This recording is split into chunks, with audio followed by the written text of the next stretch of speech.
എടാ രമേശ, നീ ഇന്നലെ കൊടുത്തുവിട്ട റേഷനരി ഇനി കൊടുത്തു വിടല്ലേ? അത് തിന്നിട്ട് എന്റെ കൊച്ചുപോൾ ഇവിടെ കിടന്നു കുന്തളിപ്പോടെ കുന്തളിപ്പ്. റബ്ബർ ബന്ധ് കുതിക്കുന്നത് പോലെ അവള് കുതിക്കുന്നത്. അപ്പൂപ്പ എന്നാ? പിന്നെ അപ്പൂപ്പനെ ഞാൻ അപ്പൂപ്പാന്നല്ലാതെ വിളിക്കാൻ പറ്റൂ? നിന്റെ അമ്മൂമ്മ എന്നെ കല്യാണം കഴിച്ചതിന് ശേഷം ഇന്ന് വരെ എന്റെ മുഖത്ത് നോക്കി സംസാരിച്ചിട്ടില്ല, അറിയാമോ? ഈ വൃത്തിയേട്ട മുഖത്ത് നോക്കി അമ്മൂമ്മ എങ്ങനെ സംസാരിക്കാനാണ്? അല്ല, ഇത് അമ്മൂമ്മ പറഞ്ഞതാണേ. ഈ പറഞ്ഞ അമ്മൂമ്മ തന്നെയാണ് നിന്നെ വളർത്തി ഇങ്ങനെ വഷളാക്കുന്നത്. ചുമ്മാ അമ്മൂമ്മ എങ്ങനെ കുറ്റം പറയില്ല കേട്ടോ. അമ്മൂമ്മ ഇന്നസെന്റ് ആണ്. അപ്പൊ ഞാനാരടി? കാലകയൻ. പണ്ടെന്നെ കാണാനുണ്ടല്ലോ, നല്ല പൂവമ്പഴം പോലെ ഇരിക്കായിരുന്നു, അറിയാമോ? അത് അമ്മൂമ്മ ഇപ്പോഴും പറയും. പൂവനില്ല, വെറും പഴം. അത് പിന്നെ അപ്പൂപ്പൻ പ്രായമായില്ലേ മക്കളെ? അപ്പൂപ്പ എങ്ങനെ പ്രായമായെന്ന് വിചാരിക്കരുത്. അപ്പൂപ്പ എന്നും രാവിലെ എണീറ്റ് ഒരു റൗണ്ടൊക്കെ ഓടിയിട്ട് വാ. എന്തിന്? അപ്പൊ അപ്പൂപ്പന്റെ ഈ ശരീരത്തിന്റെ ചേപ്പൊക്കെ ഒന്ന് ശരിയായി വരും. അയ്യോ, പണ്ടൊരു ദിവസം ഞാൻ ഓടി, നാട്ടുകാരെല്ലാം കൂടെ എന്നെ ഓടിച്ചിട്ട് തല്ലി. അപ്പൊ പോടുന്നതിന് എന്തിനാണ് നാട്ടുകാർ തല്ലണത്? ഞാനല്ലേ ഓടിയത്, എന്തോ മോട്ടിച്ചോണ്ട് ഓടുവാന്നും പറഞ്ഞു. എന്നാ പിന്നെ അപ്പൂപ്പനെ നടന്നൂടെ? അയ്യോ, ഇന്നത്തെ കാലത്ത് വെളുപ്പാൻ കാലത്ത് റോഡിൽ കൂടെ നടക്കാൻ പറ്റൂല. ഒന്നിട്ട് ഇപ്പോഴും ഒന്നിടിക്കും, അല്ലെങ്കിൽ പട്ടി കടിക്കും. ഇതുപോലൊരു കുഴിമണിയൻ. നിന്റെ ഈ തക്കുത്തരം പറഞ്ഞൊരു കാര്യമാണ് നിന്റെ അപ്പനും അമ്മയും നിന്നെ അവിടെ നേരെ നോക്കാൻ വേണ്ടി നിർത്തിയിട്ട് അങ്ങ് ലോഹ ഇട്ടോണ്ട് പോയത്. ലോഹ ഇട്ടോണ്ട് പോയതെന്നാ?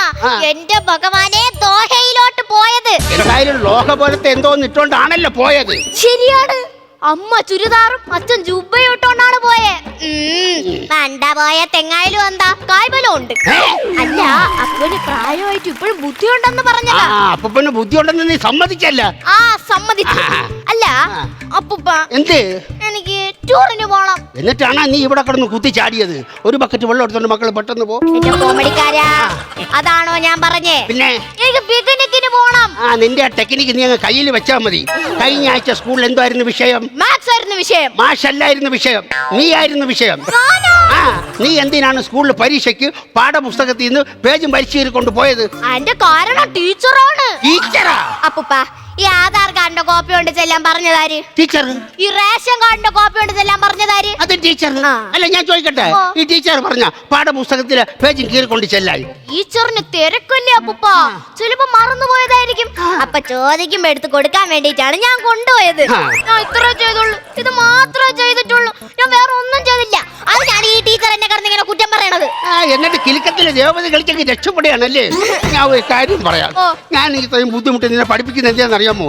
സ്കൂളിൽ പോയി എല്ലാ മത്സരത്തിനും പങ്കെടുത്ത് ഓരോ സമ്മാനങ്ങൾ മേടിക്കാനാണ്. എന്നിട്ടാണ് കഴിഞ്ഞ ശാസ്ത്രമേളയ്ക്ക് ടീച്ചർ എന്തെങ്കിലും ഉണ്ടാക്കിക്കൊണ്ട് പോണെന്ന് പറഞ്ഞപ്പോ അപ്പൂപ്പ എനിക്ക് എന്തോന്ന് ഉണ്ടാക്കി തന്നെ? 10 പഴംപൊരിയും 25 ഉഴുന്ന് പറയും. അത് തിന്നിട്ട് സാറന്മാർ എന്തൊരു അഭിപ്രായം പറഞ്ഞു? ഞാൻ ഭക്ഷ്യമേളക്കല്ല പോയത്, ശാസ്ത്രമേളക്കാണ്. ഇപ്രാവശ്യം ഇതുപോലത്തെ വല്ലതും ആണോ? അന്ന് അപ്പൂപ്പ ഇതിനെ കുറിച്ച് വലിയ ധാരണ ഇല്ലായിരുന്നു മക്കളെ. എന്തായാലും ഇപ്രാവശ്യം അപ്പൂപ്പ അടിപൊളി സാധനം ഉണ്ടാക്കി വെച്ചിട്ടുണ്ട്. സർപ്രൈസ് ആണ് ആയിരിക്കുന്നത്. ഈ കീറ തുണിയാണോ ഞാൻ കൊണ്ടുപോണ്ടേ? അല്ല, അതിന്റെ അടിയില് തുറക്കപ്പൂപ്പ.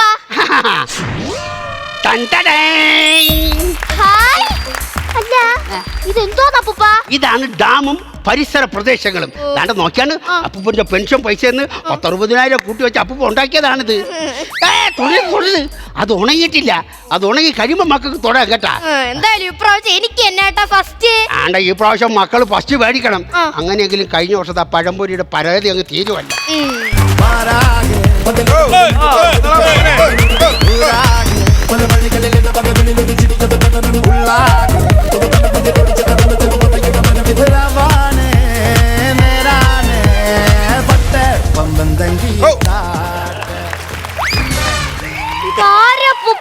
പക്ഷിസങ്കേതത്തിൽ നിന്ന് കൂട്ടം തെറ്റി വന്ന ഏതോ ഒരു വേളിക്കൊക്ക. ഞാൻ വേളിക്കൊക്കും കാക്കയൊന്നുമല്ല. എന്നെ മനസ്സിലായില്ല? ഇല്ല, ഞാൻ കമ്പോസർ ഇളംകുളം. മക്കൾക്ക് മനസ്സിലായ? കമ്പോസ്റ്റ് വളം. കമ്പോസ്റ്റ് വളം അല്ലെന്ന്, ഡാൻസ് കമ്പോസർ ഇളംകുളം. ഈ കൊച്ചിനെ ഡാൻസ് പഠിപ്പിക്കണമെന്നേ കൊച്ചിന്റെ അച്ഛൻ ഗൾഫിൽ നിന്ന് തന്നെ വിളിച്ചു പറഞ്ഞായിരുന്നു. ആ ഡാൻസ് പഠിപ്പിക്കാൻ ആളാണ് ഞാൻ. ആരെങ്കിലും വീട്ടിൽ ഗസ്റ്റ് വരുമ്പോഴേ ഇത്തിരി റെസ്പെക്ട് ഒക്കെ കൊടുക്കാം കേട്ടോ. നിന്റെ അച്ഛൻ എന്നെ വിളിച്ചു പറയണം വീട്ടിലേക്ക് ഗോസ്റ്റിനെ പറഞ്ഞു വിടുന്ന കാര്യം അല്ലേ? ഗോസ്റ്റ് ചേട്ടാ, ഞാൻ വന്നപ്പം പോലെ കളവാ നിങ്ങൾ എന്നെ കയറി മാന്തുന്നുണ്ടോ? മര്യാദക്കിരുന്നല്ലേ എന്റെ തനി സ്വഭാവം നിങ്ങൾ അറിയും കേട്ടോ. ഞാൻ ആരെന്നറിയാമോ? അതിർത്തിയിൽ കാവൽ നിൽക്കുന്നവനാണ്. പട്ടാളക്കാരനായിരുന്നു പറയണ്ടേ?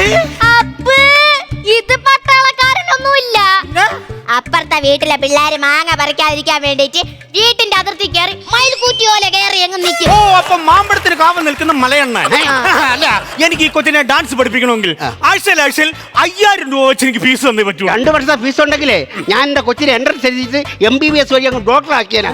മനസാക്ഷി വേണോടാ. എന്നാ ഞാൻ പോകുമ്പോ എനിക്ക് ഇച്ചിരി മനസാക്ഷി പൊതിഞ്ഞു തരണേ. എന്തിന്? എന്റെ പിള്ളേർ വിശക്കുമ്പോ മനസാക്ഷി പുഴുങ്ങി കൊടുക്കാം. മനുഷ്യ എനിക്ക് ചിലപ്പം എനിക്ക് കുടുംബം ഒക്കെ ഉണ്ട്, എനിക്ക് ജീവിക്കണ്ടേ. മാത്രമല്ല ഈ സിനിമാറ്റിക് ഡാൻസ് എന്ന് പറഞ്ഞാലേ നിങ്ങൾ വിചാരിക്കുന്ന പോലെ നിസ്സാര സംഭവമല്ല.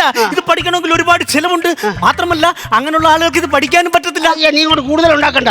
ഞാനേ പഴയ അക്രോബറ്റിക്കാരനാ. എനിക്ക് കണ്ടപ്പോഴേ തോന്നി പഴയ ആക്രി വർക്കുകാരൻ. ആക്രി വർക്കാരനല്ല, അക്രോബറ്റിക് ഡാൻസുകാരനാണെന്ന്. ഈ തള്ളിയ കണ്ണും വെച്ചു. അത് ചില സമയത്ത് എനിക്ക് വികാരം വരുമ്പോഴേ ഇത് ചോദിക്കാതെ തള്ളി വരും. കയറിപ്പോ അകത്തോട്ട്. ഞാൻ ഈ തറയിൽ ഒരു കുതിപ്പ് കുതിച്ചിട്ട് അങ്ങ് മേളിൽ ചെന്നാട്ടല്ലോ 1.5 മിനിറ്റ് നിന്ന് കറങ്ങും. അറിയാവോ? ഈ അടുത്ത കാലത്ത് പഞ്ചായത്ത് മേളയ്ക്ക് പഞ്ചായത്ത് കമ്മ്യൂണിറ്റി ഹാളിൽ ഒരു കുതിപ്പ് ഞാനങ്ങ് കുതിച്ച് 1.5 മണിക്കൂറാണ് ഞാൻ മേളിൽ നിന്ന് കറങ്ങിയത്. പിന്നെ എങ്ങനെ താഴെ ഇറങ്ങി? അവസാനം ഫാന്റെ സ്വിച്ച് ഓഫ് ചെയ്ത് കമ്പിന് കുത്തി താഴെ ഇട്ടു അപ്പൂപ്പനെ. കിടന്ന് കറങ്ങി വരുന്നില്ലയോ? പിന്നെ എനിക്ക് ഈ സിനിമാറ്റിക് ഡാൻസ് ഒക്കെ അറിയാം. പക്ഷെ ഞാൻ ചെറുപ്പം മുതലേ ആഗ്രഹിക്കുന്നതാണ് ഈ ആക്രോബാറ്റിക്കും കൂടെ പഠിച്ചാൽ കൊള്ളാവുന്ന. അത് പഠിക്കണമല്ലേ? മെയ്യിന് നല്ല വഴക്കം വേണം. മെയ് വഴങ്ങണം. അപ്പൊ ഈ മെയ് ഒന്ന് വഴക്കിയെടുക്കാനായിട്ട് എന്ത് ചെയ്യണം? ഇതിട്ട് തിരുമിയാ മതി. നിങ്ങളുടെ മുതുകിട്ട് തിരുമിയാൽ എന്റെ മെയ് വഴങ്ങും. അതല്ലെന്ന്, ഈ എണ്ണയിട്ട് തിരുമിയാ മതിയെന്ന്. ഇതിട്ട് തിരുമിയാ വഴങ്ങുമോ? വഴങ്ങും, തിരിയും, ഒടിയും, പെനയും എല്ലാം ചെയ്യും. എന്തോ തെളിവെന്തോ? ഇതിട്ട് തിരുമിയാ വളയുന്നുള്ളതിന് തെളിവെന്തോ? എടാ എന്റെ വീട്ടിലെ വാർക്കപ്പടിക്ക് 32 ഇഞ്ചിന്റെ കമ്പി ദാ ഈ എണ്ണയിട്ട് തടവിട്ടാ വളഞ്ഞു വന്നത്. അറിയാവോ? ഇത് ആര് പഠിപ്പിച്ച്? ആശായി. എന്റെ ദൈവമേ, ഈ വന്ന കാലത്ത് കള്ളം പഠിപ്പിക്കുന്ന ആശാന്മാരുണ്ട്. അങ്ങനെ സംസാരിക്കാ ചേട്ടാ. എടാ എനിക്ക് ഒരുപാട് ടെക്നിക്ക് അറിയാം. എന്തോ ടെക്നിക്ക്? നീ മുടി ചീപ്പുന്ന എങ്ങനെയാണ്? നിങ്ങൾക്ക് തെറ്റി. ഞാൻ മുടി ചീക്കാറില്ല. അതെന്ത് ചേട്ടാ? ചീപ്പ് അവനെ തെറി വിളിക്കും. അതുകൊണ്ടല്ലെന്ന്. മുടി ചീക്കി കഴിഞ്ഞാൽ ഫിഗർ ഔട്ട് ആവുമെന്നാണ് എന്റെ ഹെയർ ഡ്രസ്. നിന്റെ കേസ് ഇവിടെ. ഈ മനുഷ്യരെങ്ങനെയാണ് മുടി ചീപ്പ്? മനുഷ്യര് സാധാരണ കൈവച്ച് ഇങ്ങനെ ആണല്ലേ? ഞാൻ കാല് വെച്ചാണ് മുടി ചീപ്പ്. കള്ളത്തരം പറയും. തന്നെന്ന്.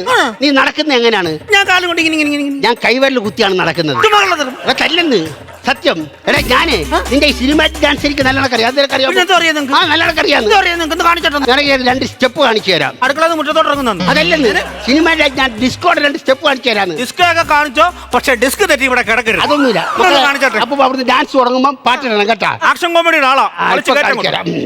ഇട്ടോ. കണ്ണീർ കായലിലേതോ കടലാസിന്റെ തോണി. ഇതാണ് ഞാൻ ഇവിടെ പറഞ്ഞത്. ഇതല്ലേ? ഇതൊക്കെ ഞാൻ സ്ഥിരമായിട്ടിരുന്ന പാട്ടില്ലേ? ഓ മറ്റേ പാട്ട്. ഞാൻ ഇപ്പൊ ഇട്ടേരാ.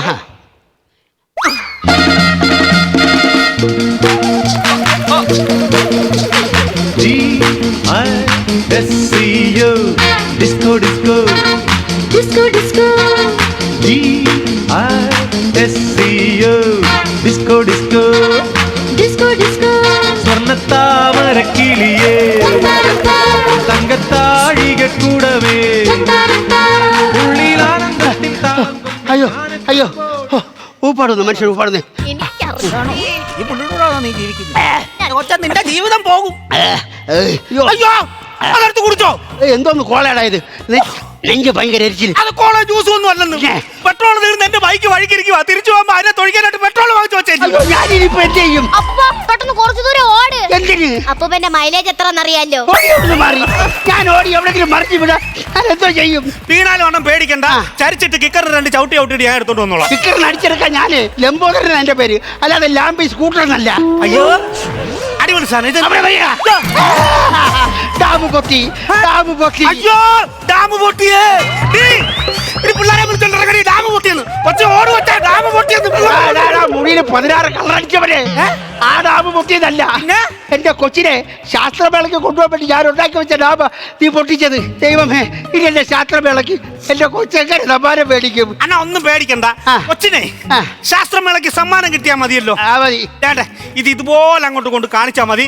കൊച്ചിന് ഫസ്റ്റ് പ്രൈസ് തന്നെ കിട്ടും. എടാ കൊച്ചി ഇതിനെ ഇതുപോലെ കൊണ്ട് കാണിച്ചിട്ട് എന്തോന്ന് പറയും? ഒരു ഡാം പൊട്ടിക്കഴിഞ്ഞാൽ പരിസരത്തിനുണ്ടാകുന്ന നാശനഷ്ടങ്ങൾ കാണിക്കുന്ന മിനിയേച്ചർ അങ്ങനെ പറഞ്ഞാൽ മതി. ഫസ്റ്റ് പ്രൈസ് കിട്ടും. Save the dam. Flowers smart show ശനി ഞായർ ദിവസങ്ങളിൽ രാത്രി 9:30 ഫ്ലവേഴ്സിൽ.